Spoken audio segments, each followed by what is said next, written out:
Mic check, test 1, 2, 3, 4, 5, 6, 7, 8, 9, 10. Mic check, 1, 2, 3, 4, 5. Got it?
right, I didn't realize I was the MC, but I just want to welcome EPA Administrator Michael Regan here to the city of Detroit.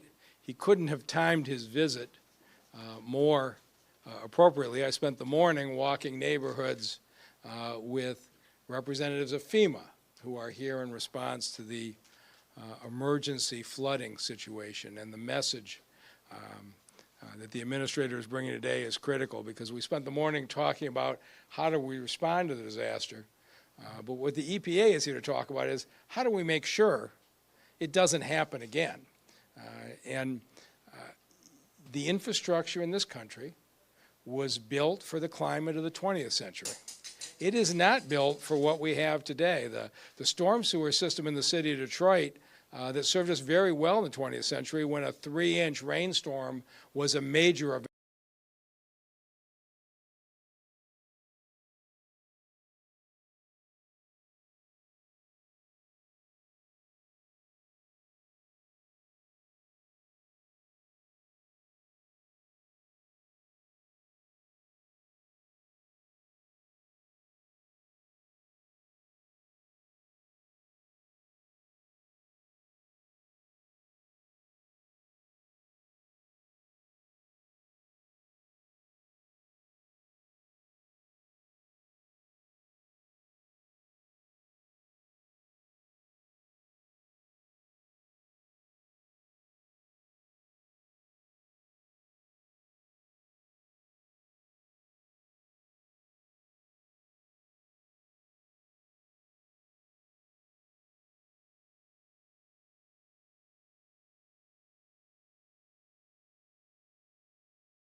But a big part of our future here is electric, as you well know. But he did a great job running the EPA in North Carolina, and the two of us share something in common. We're both sons of nurses, which means we were raised in families in which service was ingrained in us in a very young age. So please welcome the outstanding administrator of the EPA, Michael Regan.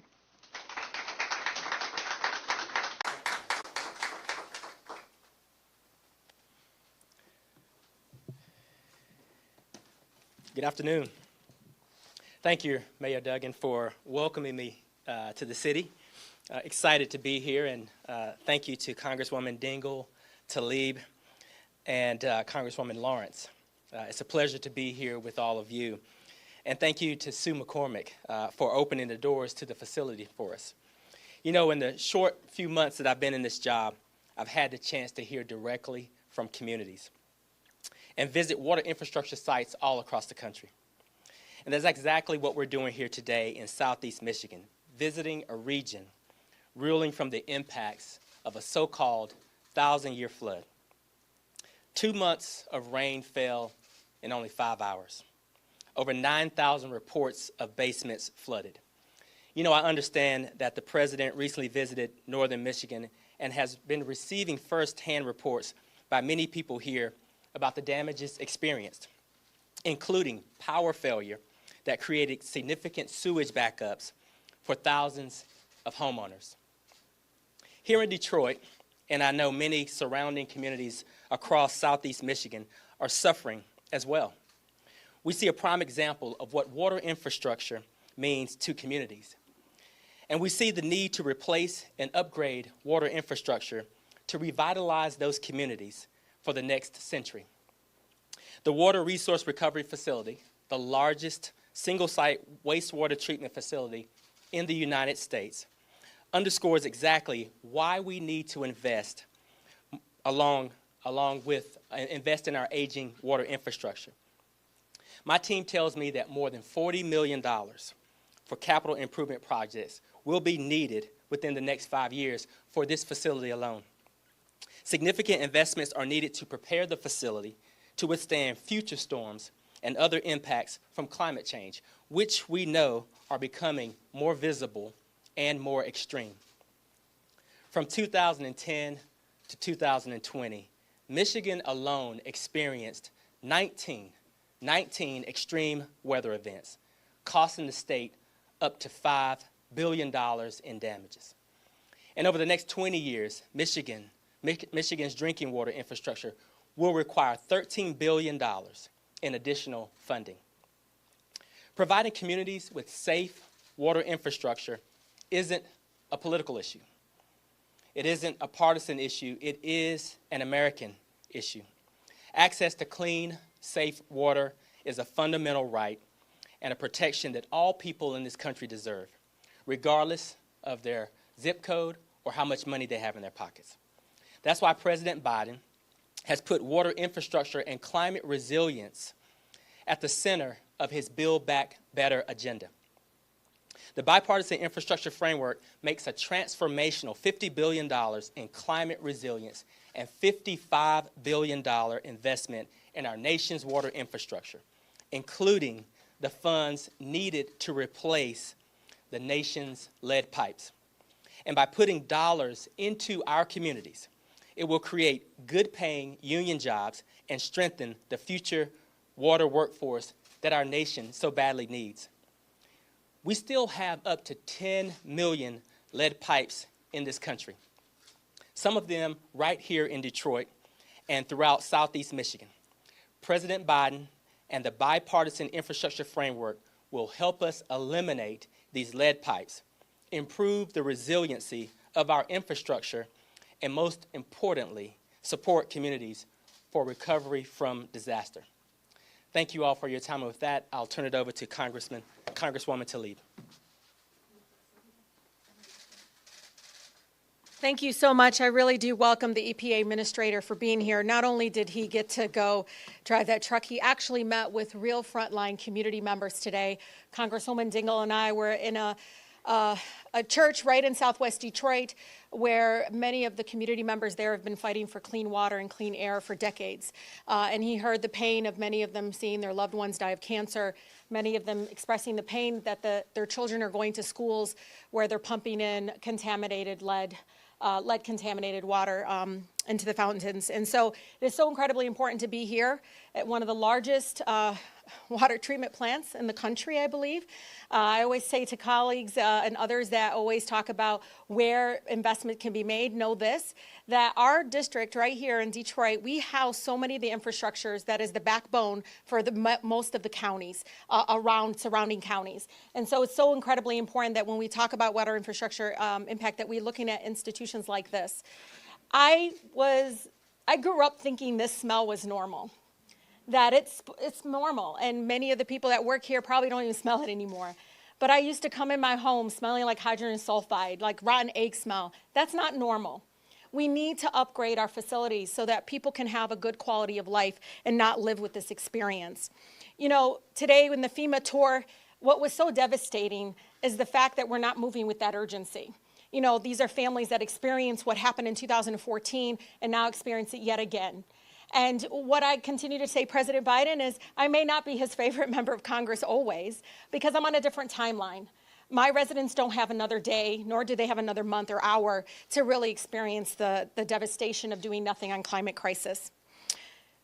We fought so hard for $1.1 billion, Congresswoman Lawrence, myself, and Debbie Dingell on Energy and Commerce for LAWOPS to get water back on, and working with Sue McCormick and everyone on the front lines. But we know we need to get to the root causes of water unaffordability and how we can make sure that also our folks are not paying for contaminated water. And so what happened in Flint, it continues to happen throughout our communities, all throughout Wayne County. I continue to hear from our folks that say, we want to do the right thing, but we need that investment and that partnership on the federal level. Today, what I was left with the EPA roundtable with many of our frontline communities is don't only think about this as an American issue, of course, but also as an environmental racism issue that has yet to be addressed, because many of these infrastructures are in the backyard of communities of color. And they have to pay the brunt when we do not invest enough. They have to smell it, they have to live with it, and many of the communities that didn't experience what happened in 2014 this time around did. And so when we look at air monitors at Salina School having high rates of just pollutants, and on top of that, the quality water, to over 60 schools in Detroit Public Schools right now closed down, got garbage bags over their water fountains because they can't get clean water into those fountains for our kids. All of that is so interconnected with environmental racism, which I know the Biden-Harris administration have openly talked about in a way that I think we've not heard before. But I'm going to still be there diligently, as the EPA administrator knows, wanting them to move with the urgency. I don't want 10-year, 20-year plans. I want to see movement and direct payment into frontline communities like this within 2 years. That's what we need now. And so I'm really looking forward to this partnership, and of course, all levels of government. I don't want to just get people's water back on. I want to make sure that their water is also clean and that their children don't have to live with this kind of experience of feeling like this is normal. Thank you so much. With that, Congresswoman Debbie Dingell, who really has been a champion on energy and commerce with me. She knows how hard I continue to work, but she's been an incredible partner. And today, just her incredible empathy that she showed many of the residents there, and understanding that there's no wall between her district and my district when it comes to air quality and water issues. We know the same water is being pumped into all of our neighbors and residents that we represent. With that, Debbie Dingell.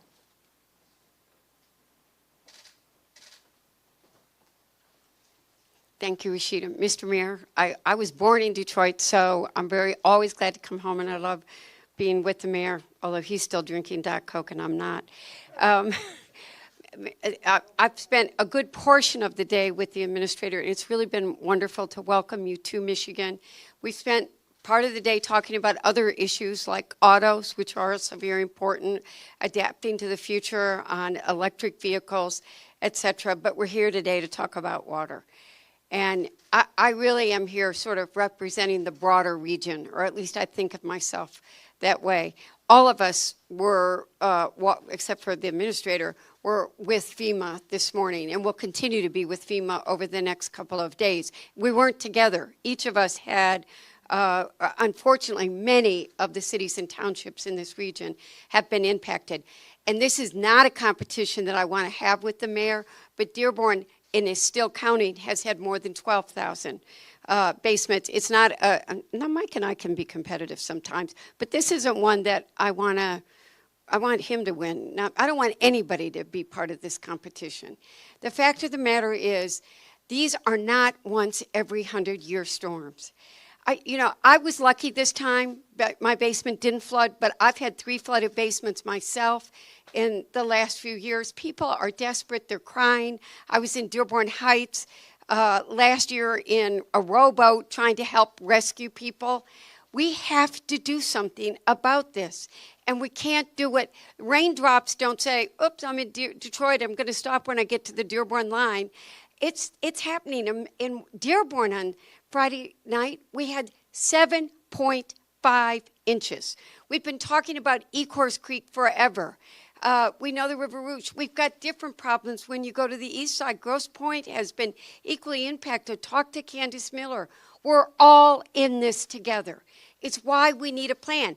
Everybody keeps saying, are we going to get infrastructure dollars? We know we've got an outbroken, outdated infrastructure that can compete with any third world country in the world, which is something we should never be proud of. We want to have top rate. We need to fix it. But that means we need to have a plan. And as we allocate these dollars, we need to have a plan as a region.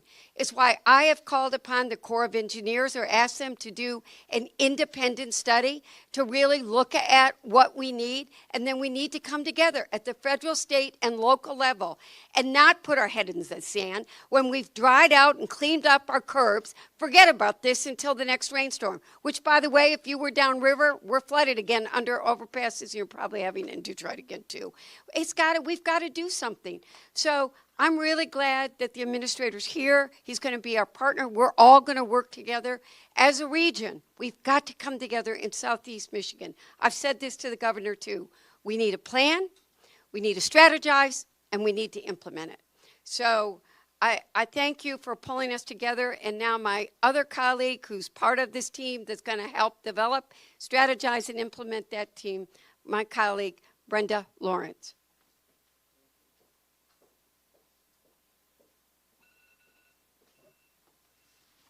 I want to say good afternoon to everyone. I want to welcome our EPA administrator here to Michigan. I want to thank the mayor of Detroit who shows up when we have a crisis in our community. He shows up every day, but he really shows up when there's a crisis. The recent flooding in Michigan underscores the urgent need for our country to invest in infrastructure. You know, I was a mayor for 14 years, and I know just intimately how fragile our infrastructure is, how every time there's a rain or every time we see a water main break or there is a storm, we immediately go into emergency response because our system is so fragile. Thank goodness we have a president now, and President Biden, and an EPA administrator that is zero focused on our infrastructure. And I have been using every platform that I have. A pothole in America is an inconvenience, but safe, affordable, and clean water is a necessity for life. And we must make a priority of our water infrastructure.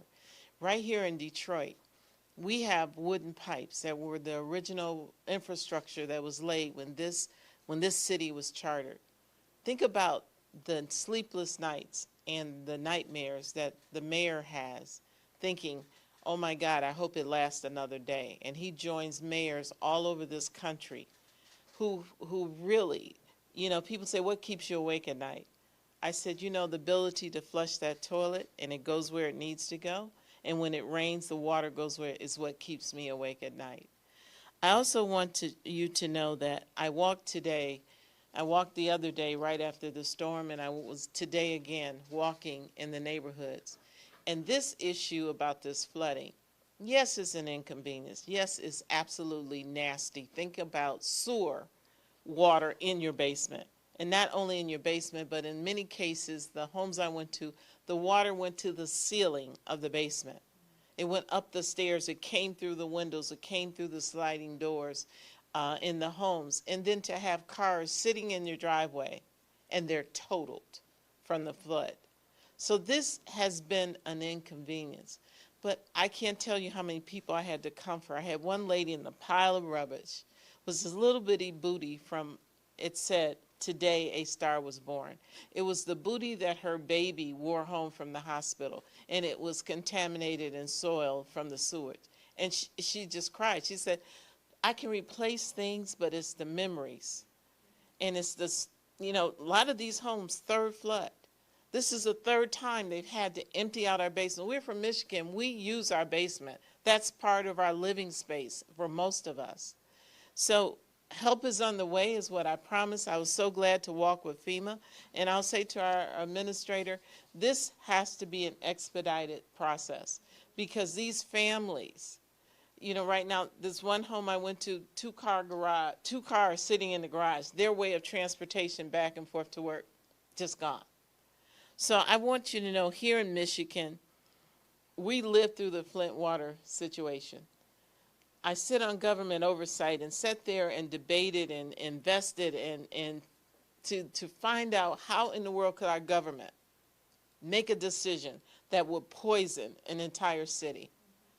And my concern and my passion right now, Mr. Administrator, is that we know there's processes. Lord knows I make sausage. I'm in Congress. I understand that. But in this situation, we need to expedite with compassion and with clear diligence to invest in a climate-resistant infrastructure. So when we talk about investing in it, if we keep building the same thing that we built before, we're going to keep getting the same thing we're getting now. What we have to use the innovation, the research, and the science to ensure that when we tell the American people we're using your tax dollars to build an infrastructure so you won't have a flooded basement again, it is real, because we are going to build a climate-resistant infrastructure. And I want everyone here to know that we in Congress go every day with the pledge of serving and protecting. Today, I am in the service mode to get all the resources there. I sit on appropriations to ensure that FEMA, EPA have the funding that they need. I want to make sure that I can stand and look my constituents in the eye and say that we locked arms around this community, around this state, and eventually it's going to be this country, to ensure that we are protecting our country from the climate issues that are happening, from us changing our behavior to us building a climate-resistant infrastructure. And so I want to bring up the next person, our Great Lakes Authority Director, to be our next speaker.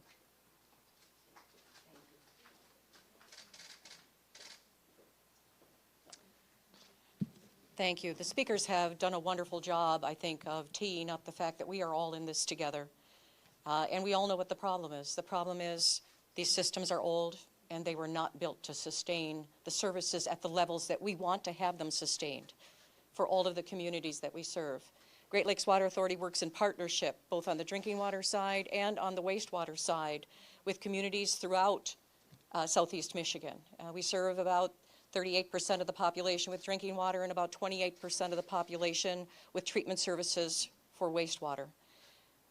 This isn't wastewater, this is stormwater.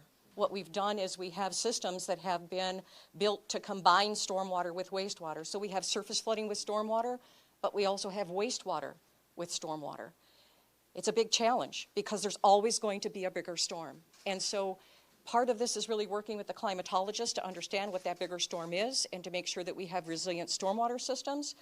But it also means that we have to have the ability to understand what can we do more in terms of separating some of these systems to make our wastewater systems resilient as well. And we're reliant on other utilities. We have the same resilience issues with regards to electric service.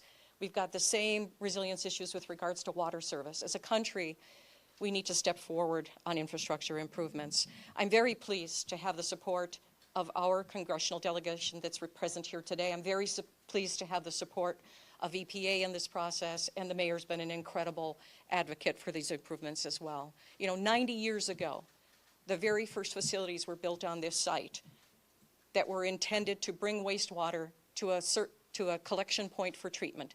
Pump station number 1 was built, and so were many of the major interceptors in the region. It was built with a little over $22 million of investment. $20 million of that was because of federal funding that came through the Work Project Administration efforts. And without that investment, this region would have continued to suffer significant pollution in our rivers, and that was actually affecting water quality downstream. And we're at that point where those challenges, that was during the Depression, those challenges were huge. But we have challenges that are different today.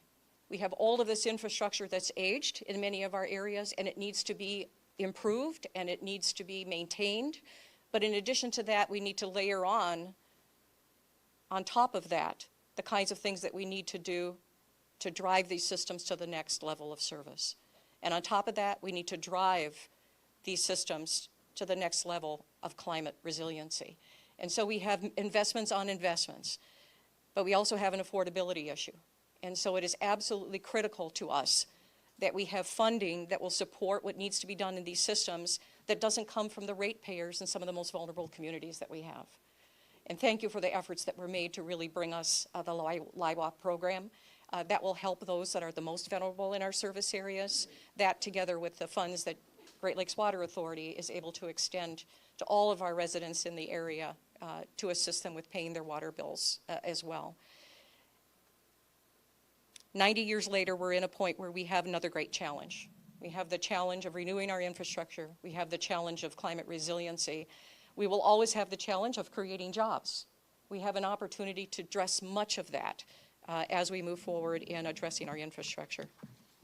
You know, I want to close with just one last thought.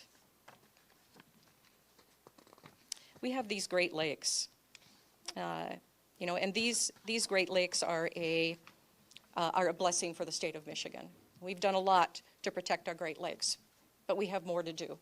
We know that we have about 97% treatment of everything that comes into our system today, but we have 3% yet that we're trying to address so that we don't have untreated discharges to our waterways. So maintain what we have, improve what we have, improve our water quality into the Great Lakes, and address climate resiliency. We will always have a need to rely upon our rivers and our Great Lakes that are so crucial to our future. We've been given a great gift in the beautiful Great Lakes that we have. And for almost a century, we've been able to reap the benefit of the investments that have been made. But as the mayor pointed out, I think at the beginning, our lives have changed. The climate has changed, and we have to move forward to address that. And I'm very glad to have the partnership that we have with all of the local systems who are also in need of investment as we look at addressing this together. Thank you.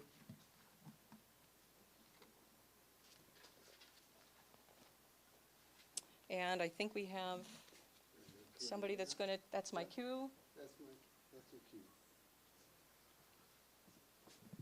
Good afternoon. So we're going to ask Ms. McCormick and the mayor, administrator, Regan, the Congress members to stand here, and we'll do Q&A. So any questions you have, we're going to have a hard stop at 5:25 because most of these members here have a trip to catch in their next event. So first question, and then we'll have people come to the podium as you ask it.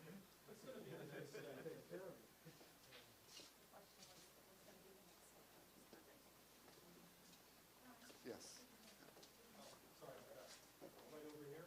Oh, the young lady right there in the... Hi. The members, some of the residents I talked to today, they had flooded basements. This was their fifth flood. I mean, they're dealing with health effects. They're in a really bad state. Their questions were, was this avoidable? And what is the plan for hardening the system before the next storm hits? Maybe that's a question for the mayor, but also Congresswoman Dingell. I'm curious, or Administrator Regan, I'm curious about the federal role, given that you mentioned the Army Corps, and then also just the EPA is here.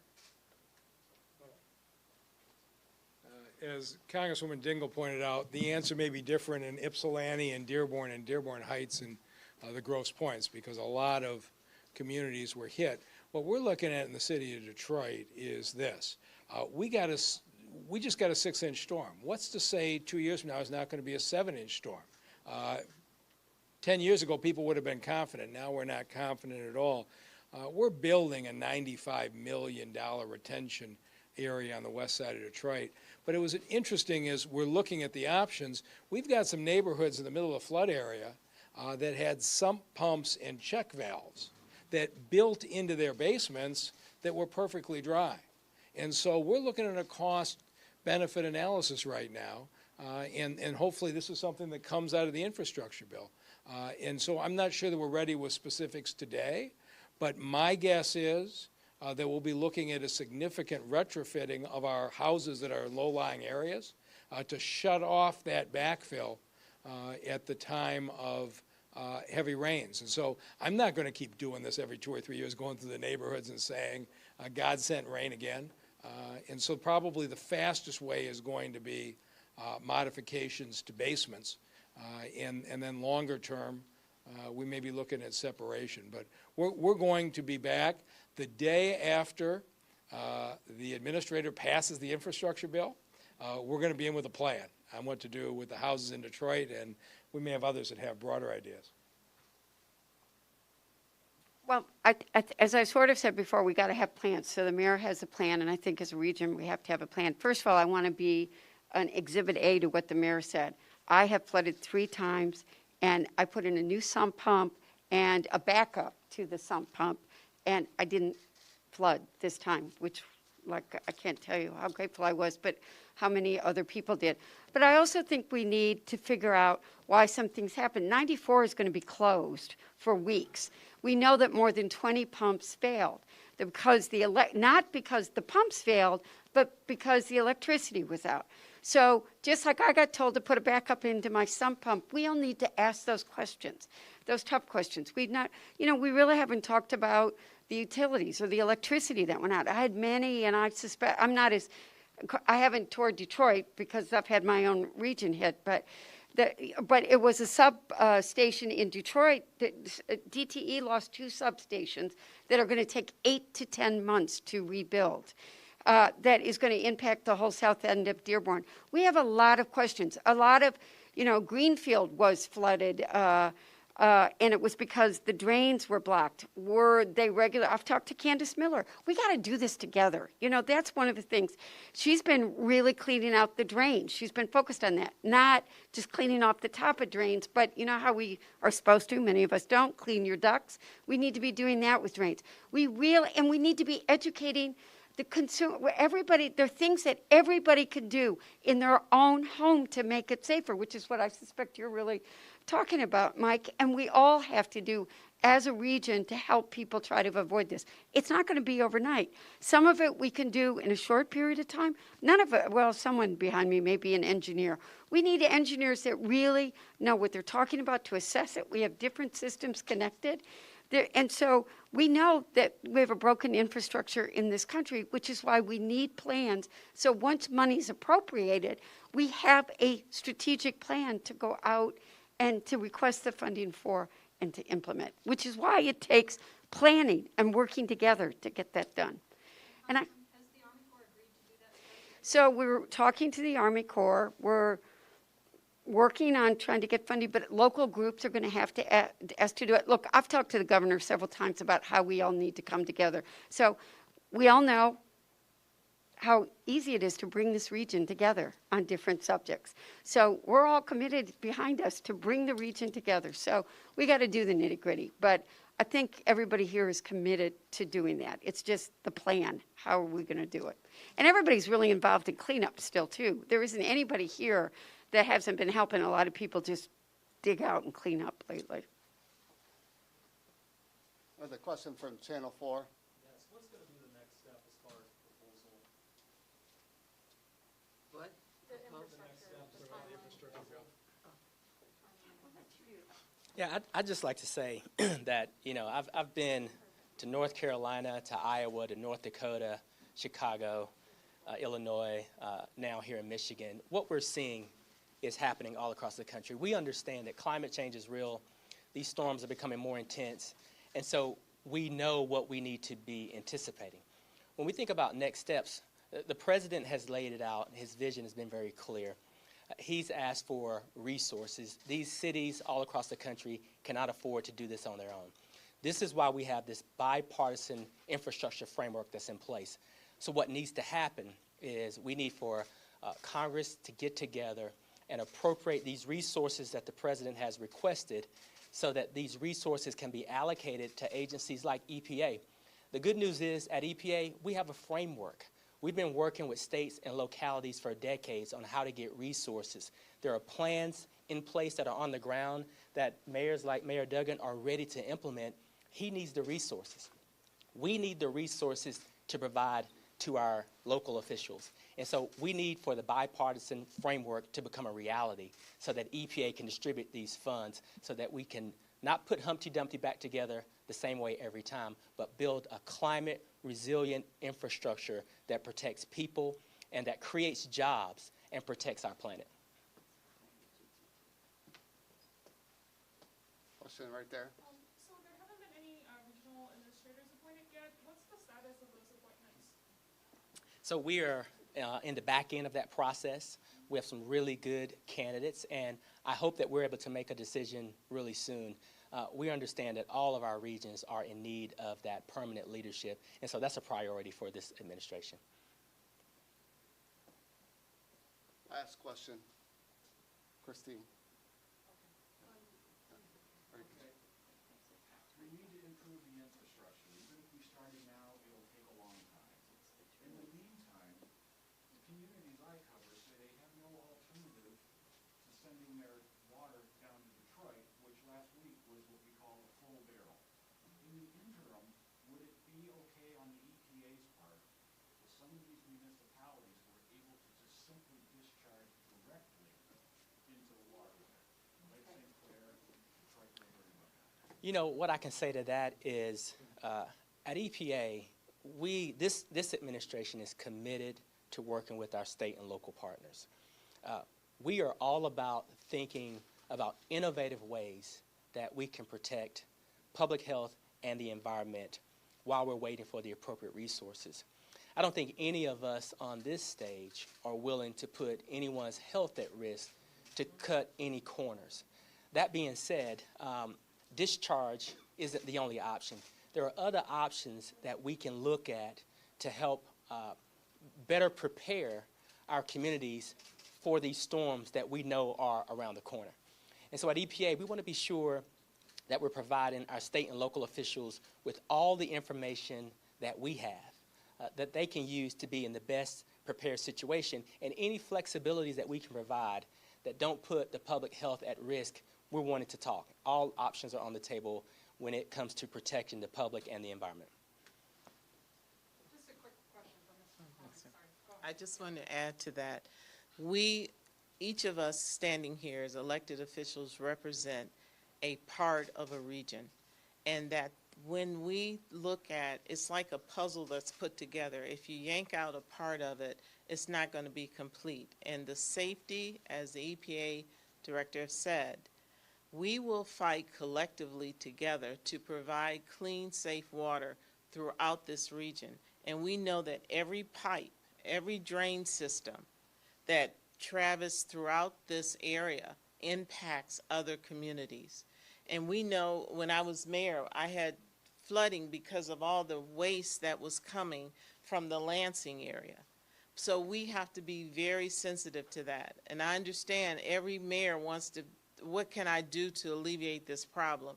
But I know I will be fierce in speaking up, and I know that you know my two colleagues, Debbie Dingell and Rashida Tlaib, in making sure that collectively everyone has access to clean and safe water.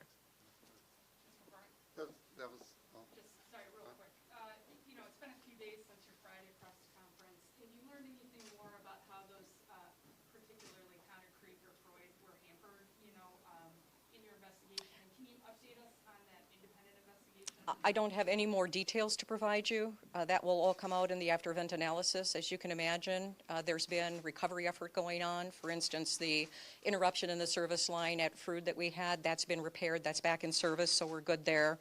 The rest will come from the after-event analysis. I don't have any additional details to share. Now, we are going to meet with our board on Wednesday, and as a part of that, we're going to be talking with our board about conducting an independent investigation in addition to the one that we will do as a common after-event analysis with staff and assisted by consultants. Just how long does that take for your analysis and maybe an independent? Do you have a range? You know, our estimate has been in the couple months, so 2 to 3 months is probably the likely time frame in order to get those kinds of investigations completed. What is Okay. DWA doing to prevent future? thank you very much. These dignitaries and the mayor and the EPA administrator have to get on to another event, so we're gonna, Michelle's going to lead them to the next, to their cars. Thank you for attending.